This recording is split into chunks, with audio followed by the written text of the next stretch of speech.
Ал эми ороз айынын кирип келгенин билген болсо адамга эмне важип болот орозо тутуш.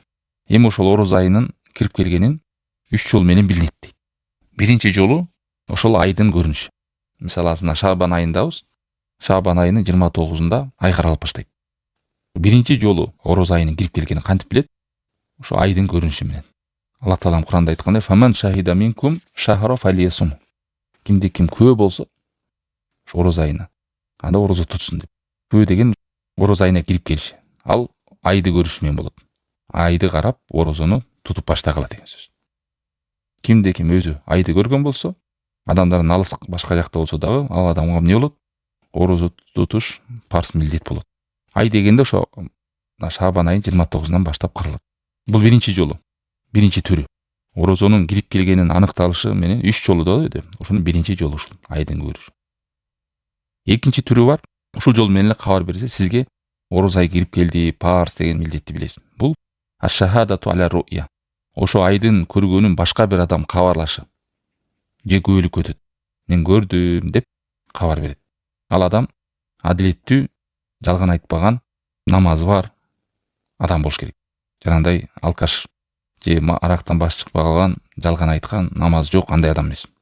Ошондой адилеттүү адамдын айды көрүшү жетиштүү. Ар бир адам көрүш шарт эмес. Мен өз көзүм менен көрүшүм керек деп. Пайгамбар алейхиссалату вассалам доорунда да не дейт? Ибн Умардан келет. Ошо Шабандын 29-unda адамдар кайдимкидей айды издешет. Айды чыктыбы, чыкпадыбы. Ошондой сөз болду. Адамдар байкоо салып баштады дейт Ибн Умар. Анан мен дейт, Аллахтын элчисине саллаллаху алейхи вассаламга мен кабарладым, айды көрдүм деп. Абу Давудда, Ибн Хиббанда, Хакимде келген сох хадис. Анан пайгамбар алейхиссалату вассалам өзү да орозо тутту, жана адамдарды дагы буйруду. Кимдин кабары менен болуп атат? Ибн Умардын кабары менен. Мен да көрүшүм керек деген жок. Жок дегенде бир 10 адам кошулуп көрсүн. Сен менен кошулуп дагы бул көргөн адам барбы? Же сени көргөн адам менен күбөң барбы деп эч нерсе суралган эмес. Адилеттүү бир адамдын айды көрүшү менен орозонун кирип келгени аныкталды. Бул ошо күбөгө кабар иретинде же бир адамдын көрүшү. Мына ушул дагы жетиштүү. Үчүнчү жолу бар, орозонун кирип келе турган. Ушул үчүнчү жол менен билет. Бул Шабан айы толук эле 30 күн болушу. Шабан айы 30 күн болгондон кийинки күнү эмне болот? Орозонун биринчи күнү да. Аны 30 келсе дагы мен айды карап атам деп орозонун биринчи, экинчи, үчүнчүсүнө жүрсө эле орозо кармабай жүрө бербеш керек да.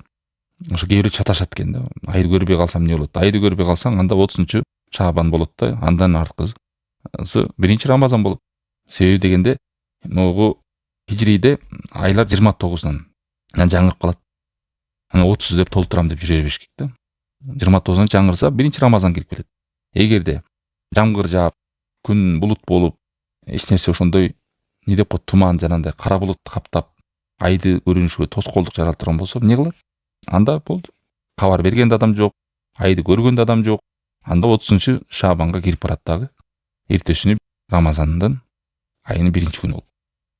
Мына ошол Шабан айынын 30 күн толуктайт. 29-түндө айдын көрүнбөгөндүгү.